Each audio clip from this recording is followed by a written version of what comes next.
¿Qué tal, amigos? ¿Cómo les va? Un placer inmenso reencontrarnos en este nuevo día de labores. Hoy estamos ya martes 24 de junio del 2025, son las 8 de la mañana con 17 minutos y nuestro invitado de hoy es el abogado Arturo Galarza, presidente del Colegio de Abogados de El Oro, a quien le damos la más cordial bienvenida para preguntarle justamente, abrir un diálogo, la importancia de la depuración de las justicias y la medida que está tomando el gobierno nacional, evidenciando a malos fiscales, a malos jueces supuestamente, y poniéndolos en el ojo público. ¿Qué tan saludable es esto? No solamente para aquellos funcionarios, sino para todos quienes se encuentran dentro de la función judicial.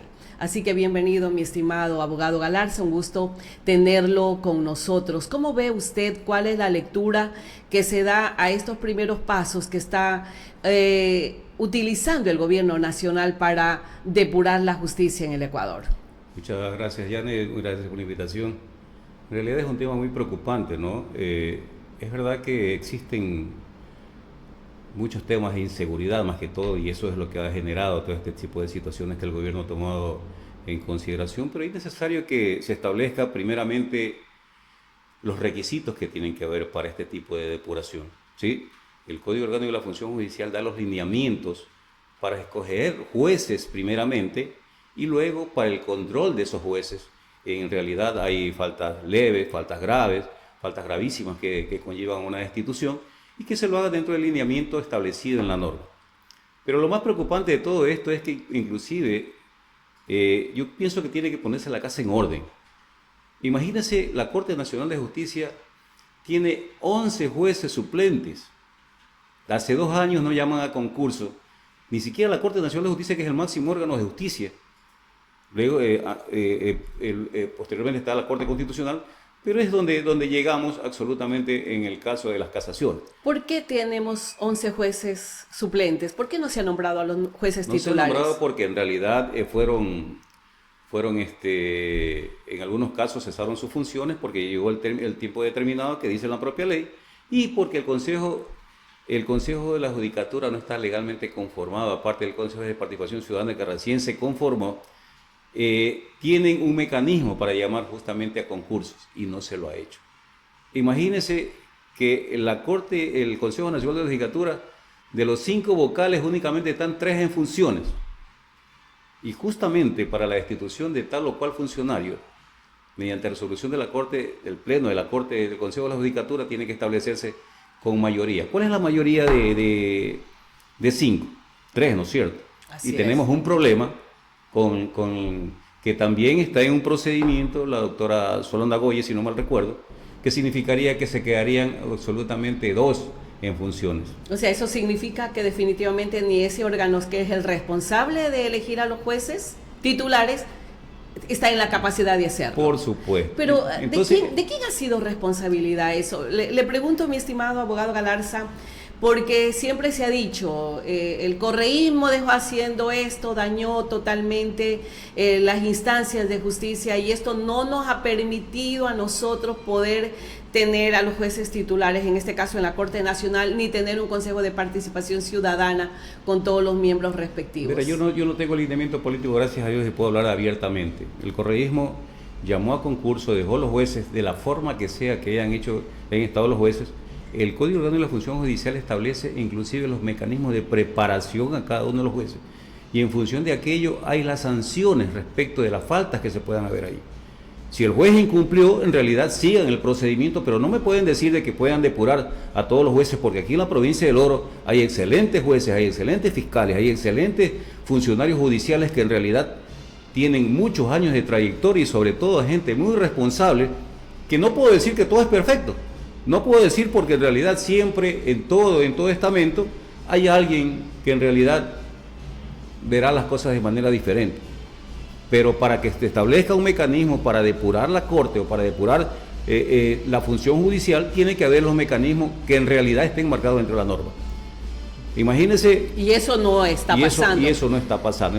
¿Por qué ha sido tan difícil, para no perdernos un poquito de la elección de los jueces titulares, por qué ha sido tan difícil nombrar a los jueces titulares. Ya hablamos del tema de participación ciudadana, pero eso no puede ser una decisión se me ocurre, a través de un decreto presidencial ante la necesidad urgente de poder la justicia encasillarla y realmente tener gente proba que pueda estar frente a una institución tan importante de control como esa. Me voy a remitir, bueno, su pregunta es muy buena, sin embargo me voy a remitir al tema nuestro. Yo en algún momento hablé con el presidente del Consejo de la Judicatura, ¿por qué no se declara en emergencia la justicia en El Oro? Imagínense, hay más de 22 jueces que salieron por algunos actos contrarios a la ley, otros porque se jubilaron, y hay jueces que están encargados cada 6 meses de diferentes áreas. Materias. Es una cosa absurda. Eso deberíamos atacar más bien, tratar de llenar las vacantes que existen. Pero si aparte de la barbaridad que tenemos, pero si que no tenemos corte de justicia, imagínense. Si a nivel, ya vamos a ir a ese tema también, que es tremendo lo que se está pasando en la provincia del Oro, pero si a nivel nacional no hay la capacidad de resolver un tema como el que usted está señalando, poniendo en la mesa en este momento, que estamos con jueces suplentes en la Corte Nacional, ¿qué vamos a esperar que pongan en emergencia la justicia en El Oro? Entonces, no nos quejemos posteriormente de que en las situaciones que pretende el gobierno, que yo lo veo que el gobierno lo está haciendo en función de la necesidad que existe por todos los hechos que se están dando. Las redes sociales se han convertido en juez y parte de todas las situaciones que se da, porque suben tal o cual caso y piensan que es una verdad, cuando en realidad debe de investigarse de manera correcta las cosas. Esa corrección no debe ser desde arriba, abogado Galarza. Pero es que hay los mecanismos. El propio Código Orgánico de la Función Judicial establece quiénes son los llamados a verificar el actuar de cada uno de los funcionarios, en este caso de Fiscalía, de la Corte y de la Defensoría Pública. Lo que se evidencia de jueces y fiscales a través del Ministerio del Interior, que fueron publicados los nombres con fotografías de reconocidos juristas a nivel nacional, es en base ya a denuncias o investigaciones previas que se han iniciado en contra de ellos de su actividad en la justicia. Entiendo que tiene que ser así, ¿no? Sin embargo, yo no estoy de acuerdo en exponer a los jueces. Imagínense, estamos luchando desde hace muchos años por tener jueces sin rostros. Y ahora ponemos en la palestra pública en evidencia a quienes en realidad han estado, si tuvieron responsabilidad de aquello, sigan el procedimiento legal establecido en la ley. Por eso es que cuando un juez es destituido porque no llevan de manera correcta los procedimientos, ellos presentan una acción constitucional de protección y regresan nuevamente a la Corte. ¿Por qué? Porque no se hacen las cosas de manera adecuada, siguiendo los lineamientos, siguiendo los estándares que se necesitan para todo lo cual caso. Bueno, se puso en evidencia definitivamente y hay indicios de responsabilidad penal. Como usted lo sabe, la UAFE, según lo que dijo el propio abogado Mendieta del Consejo de la Judicatura acá en El Oro, se habla de 2 funcionarios de la función judicial que están siendo investigados por la UAFE. ¿Usted cree que se han saltado todos los procedimientos de control o el gobierno, a través de esta aparente depuración, quiero pensar que es una depuración realmente a la que estamos encaminados, va a tener feliz término todo lo que está haciendo, o definitivamente se puede poner acciones constitucionales ante este atropello que pueden sentir algunos jueces o fiscales por esta situación? En el caso de los 2 que ha hecho mención el doctor José Mendieta, bueno, la UAFE ustedes saben qué atribuciones tiene. Entonces ellos pueden investigar cuando hay movimientos inusuales dentro de tal o cual ámbito. Acuérdese que para ejercer un cargo público usted tiene que hacer una declaración y en función de aquello, pues si su patrimonio crece, tiene que haberse justificado esa situación en particular. Así es. No conozco en realidad de fondo quiénes sean, porque no tengo conocimiento quiénes son las personas que están involucrados en ese tema. Sin embargo, de aquello, yo le digo, como siempre digo, tenemos una garantía constitucional que va enmarcado en un debido proceso. Y quien tenga responsabilidad tendrá que seguir ese lineamiento que establece la Corte Constitucional y por intermedio de nuestra Carta Constitucional, para efectos de sancionar a quien corresponde. Ahora veo que tal o cual situación lo mandan enseguida a las redes sociales y las redes sociales se encargan de proceder a a sancionar lo que públicamente, pasa, moralmente a las también personas. es entendible y cuestionable al mismo tiempo, abogado Galarza. Bueno, a veces cuando no estamos en los zapatos de aquellas personas, tal vez podemos opinar y decir lo que sea, ¿no? Pero es entendible también esa necesidad urgente de justicia, esa necesidad urgente de tener seguridad en nuestra comunidad. Usted sabe la situación que estamos viviendo, nosotros conocemos y lo vivimos a diario acá en esta provincia. Le pregunto, el caso del abogado o juez Rómulo Espinosa, definitivamente, ¿qué fue lo que pasó ahí? Porque de este grupo de jueces y fiscales justamente sale en esa lista el doctor Rómulo Espinosa. Vea, conocemos perfectamente lo que está sucediendo en la ciudad. Yo no me aparto de que tenga que ser un poco más rigurosa la justicia, siempre y cuando también tenemos otros asambleístas que deben de reformar leyes, y hay mecanismos para, inclusive, tanta garantía constitucional que se le da, que más le favorece al propio delincuente que al mismo denunciante. En este caso, por ejemplo, en el caso del doctor Rómulo Espinosa, con quien tengo el gusto de conocerlo hace muchos años, a él y a su familia. ¿Qué pasó en ese caso? En realidad, la gente no analiza inclusive el pequeño spot publicitario que lo hacen en contra de él. El señor fiscal pide las medidas sustitutivas, no es que el juez las otorga, él es el que pide las medidas sustitutivas. Entonces el juez, como el titular de la investigación la solicita, pues se las acoge en ese sentido, ¿no? No es que él a su libre albedrío cogió y se las concedió a este señor, por el contrario, es el titular de la investigación quien la ha solicitado, y eso en realidad la gente no conoce, ¿no? Diferente es que el fiscal hubiese pedido la prisión preventiva y el juez hubiese concedido las medidas alternativas a la prisión preventiva. Pero son cosas totalmente diferentes que a lo mejor la gente... ¿Se debió haber investigado también al fiscal? A ver, dentro de las atribuciones que le da el Código Orgánico de la Función Judicial, si no mal recuerdo, creo que es el artículo 107, no recuerdo muy bien, está quiénes son las entidades llamadas a denunciar, partiendo desde la Presidencia de la República. ¿Sí? Presidencia de la República, ministros, y hasta el público general puede poner una denuncia. Pero los órganos de control, ¿sí? En este caso el juez, las salas, los tribunales, la Corte Nacional, son los llamados a investigar cada uno de los casos para efectos de que si hay que hacer una corrección o hay que determinar un error inexcusable, lo puedan hacer, por la gravedad que tenga en este caso, ya sea la petición que han hecho o la forma como se ha tramitado el juicio. Pero son ellos, son las entidades, o sea, tienen el mecanismo para hacerlo y tienen el tipo de faltas dentro del Código de la Función Judicial para que puedan sancionarse a un juez. O sea, esa no era la forma. Así es, correcto. ¿Podría iniciarse acciones legales, una acción de protección, plantearse de parte de, especifiquemos, del doctor Rómulo Espinosa? Bueno, hasta tengo entendido, a Rómulo no ha sido destituido, ¿no? Entonces, él sigue trabajando y tiene todo su derecho, y tiene derecho como cualquier ecuatoriano a defenderse, como es una garantía constitucional, ¿no? No es que estoy hablando a favor y en contra de absolutamente de nadie. Yo estoy totalmente de acuerdo que se hagan las cosas de manera correcta, sin dar preferencia absolutamente a nadie, sino que se establezca el mecanismo que en realidad debe de seguirse para sancionar o ratificar una presunción de inocencia de tal o cual persona. ¿Cómo lo ve usted, abogado, ya para entrar de lleno a las reformas que se están proponiendo al Código Orgánico Integral Penal, donde incluye cambios significativos en el desempeño de fiscales, jueces y abogados? Y algunos de los cambios propuestos se habla del endurecimiento de penas por prevaricato, incluso a los abogados que se propone que sean inhabilitados de por vida para ejercer la profesión de abogados. En ese contexto tenemos que ir a lo que se refiere al prevaricato, y ahí están los lineamientos que se dicen, ¿no? De que no puede revelar el secreto y algunas de esas situaciones.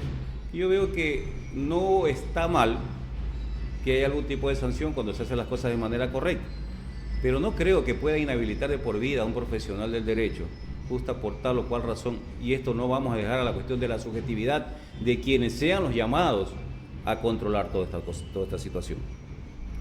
Yo creo que la Corte Constitucional, el momento que pase su filtro, indudablemente que va a declarar inconstitucional ¿Usted cree que no lo van a aceptar? No lo van a aceptar. Esta propuesta. Yo estoy más que seguro, sí. ¿Cuál debería ser, ustedes como gremio de profesionales, ante la necesidad urgente de depurar, hay que depurar la justicia definitivamente? Si bien es cierto, hay jueces y fiscales que podrían estar siendo víctimas, lamentablemente, del momento mediático, social, de inseguridad que estamos viviendo, y también decisiones tal vez del gobierno nacional por de alguna manera poner el dedo en la llaga ante esta situación que estamos viviendo hoy en día en el Ecuador.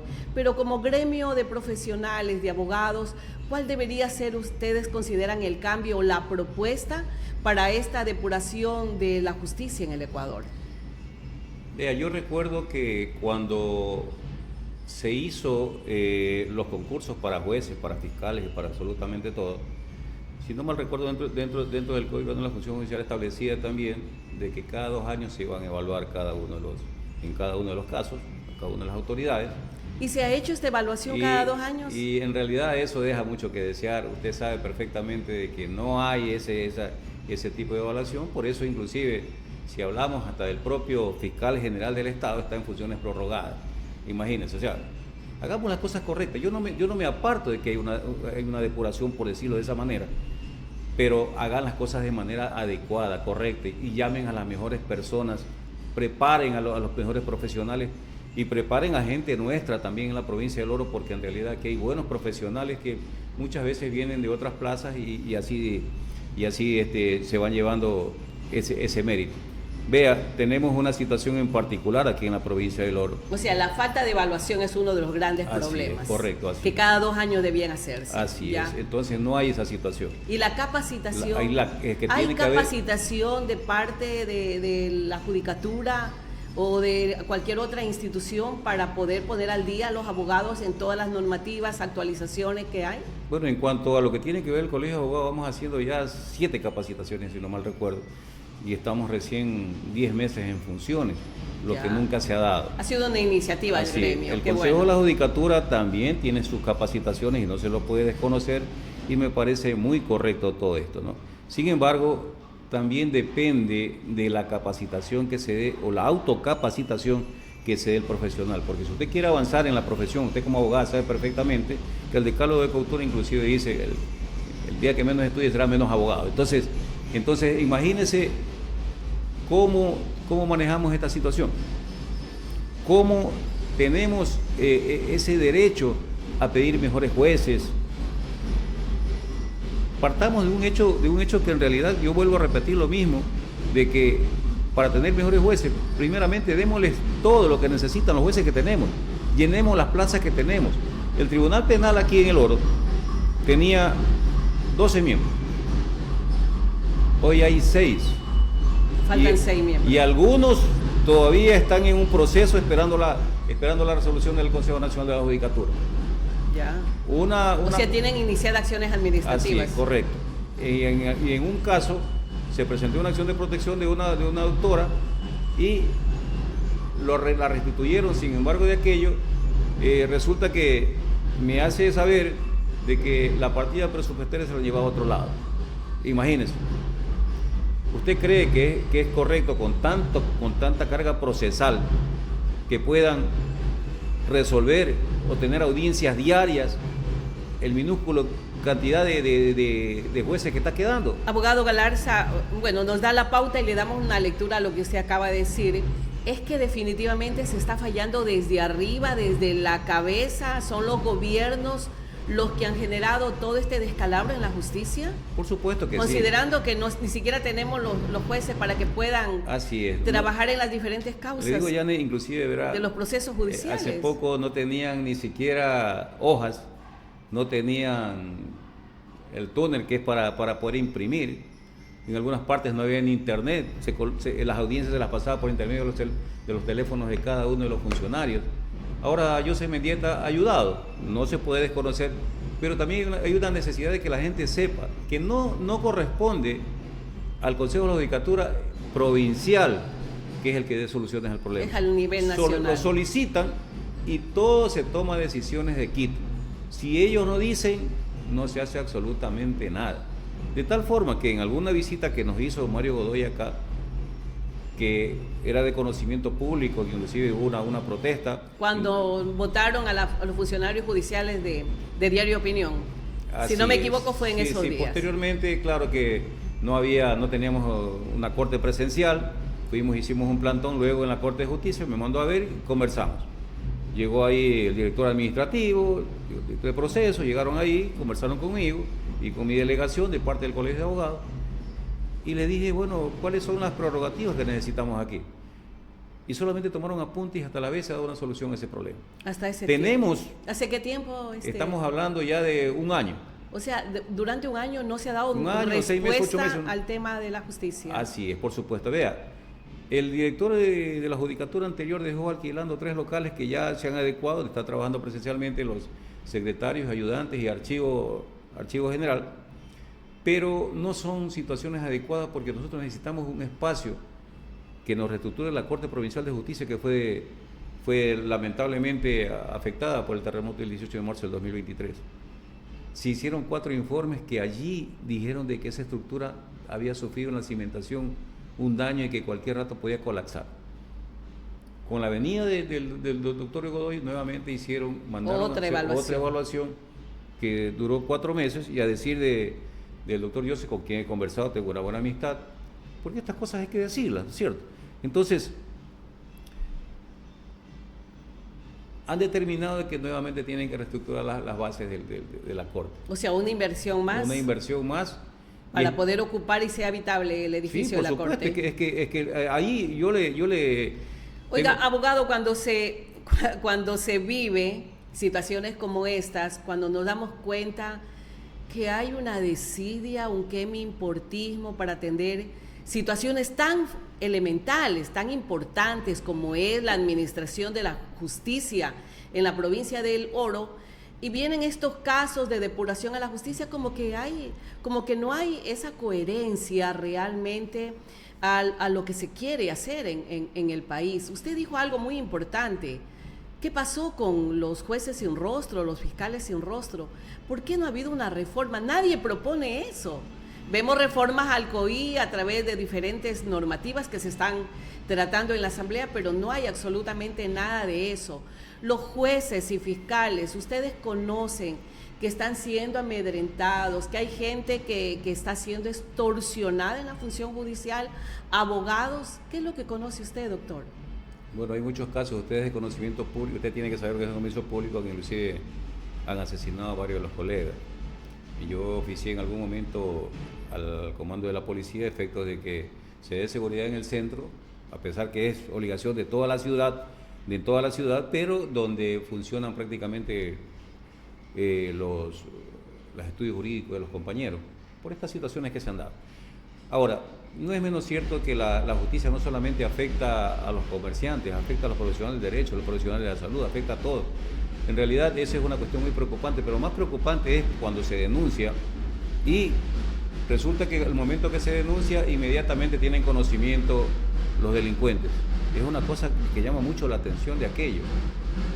Tuve conocimiento de un caso de que inmediatamente puso una denuncia y ya conocían el tema de la denuncia. O sea, fueron a poner la denuncia en la fiscalía y enseguida el delincuente ya conocía que se había denunciado a tal persona. En particular. Entonces, ¿qué es lo que está pasando? Yo no me aparto de que haya una depuración. Terrible. Pero tienen una necesidad urgente de depurar. Es una necesidad, pero tiene también que conocerse en realidad las cosas y llevar un procedimiento como es debido. O sea, yo no me aparto de eso. Entonces, ¿cómo no podemos estar a favor de que se hagan las cosas bien? Si en realidad esto de la inseguridad nos está afectando absolutamente a todos. Y en ese sentido, pues, deberían de llevar los lineamientos a efectos de que los malos funcionarios sean depurados como se lo dice. Acuérdese que... Pero cumpliendo a cabalidad los procesos, por supuesto, ¿no? Ese es el cuestionamiento que ustedes están haciendo. Mi estimada Janet, de que en Medellín, en el tiempo de Pablo Escobar, cómo se manejaba esa ciudad, una ciudad muy hermosa que yo también he visitado, en la actualidad, con muchas seguridades ahora. Pero ¿por dónde comenzó la depuración? Primeramente, por los militares, los policías, porque así como hay excelentes funcionarios en cada una de esas ramas del militares, el ejército, marino y todo absolutamente, también está contaminada. Y eso ya lo han sacado a la luz pública el propio gobierno por intermedio de Fiscalía y por intermedio de las entidades del Estado. Entonces, así como hay infiltrados, también tiene que haber infiltrados en cada una de las instituciones que no podemos desconocer. O sea, pueden haber excelentes empleados, excelentes funcionarios, pero también no faltará uno o dos por ahí que estén descargados. Y a ese foco de infección es donde debería atacarse, pero con pruebas, no con cuestiones subjetivas. Tiene que haber una depuración integral. ¿Usted considera que ese es el camino? Yo considero no que es sí. Solamente evidenciar al juez corrupto, al fiscal corrupto, que sí hay, tienen que ver, ¿sí? Pero la depuración debe ser completamente para todos. Correctamente, yo estoy de acuerdo que se llame, se evalúe nuevamente, vean la capacidad de la carga laboral, que se vean también en qué contribuye el Consejo de la Judicatura a cada uno de los estamentos jurídicos. Y en qué condiciones se trabaja también. En qué condiciones se trabaja. Créame que es una cosa increíble que, por ejemplo, aquí usted conoce aquí en la ciudad, por un lado está el área penal, el área laboral, en el otro lado está el área civil, en el otro lado están el archivo y niñez. ¿Sí? Cada quien está por su lado. Archivo pasivo por un lado, el archivo pasivo está por allá lejos de la ciudad. Terrible, que en realidad es una cosa muy preocupante, que inclusive se hizo sugestiones para efectos de poner aires acondicionados y ya están trabajando de manera presencial, pero no es la manera adecuada. Entonces, si tienen tanta carga laboral y no se hace también el escogitamiento para llenar las vacantes que necesitan o completar las vacantes que se necesitan, es una cosa que estaríamos contribuyendo a la misma situación de inseguridad. No solamente porque se maneja área civil, área de niñez, porque el área penal es lo más peligroso que hay ahora, pero en los otros casos también coadyuva a que la justicia no funcione de manera adecuada. Entonces, debemos de ver la situación de manera global, empezando por la Corte Nacional de Justicia, empezando por el Consejo de la Judicatura, llamar a ese concurso, empezando por el Consejo de Participación Ciudadana, y así llegar hasta cada uno de los órganos del Estado donde se necesite que esté gente totalmente transparente, adecuada y que haga justicia en realidad. Pero también debemos de darle la seguridad, en este caso a los fiscales, a los jueces y a las personas que inclusive por ahí pueden, ahora que están dando la recompensa, pueden ayudar absolutamente con todo esto. ¿Por qué? Porque en realidad, ¿qué es lo que pasa?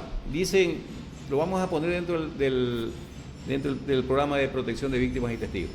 ¿Usted cree que funciona eso? ¿Por qué no funciona?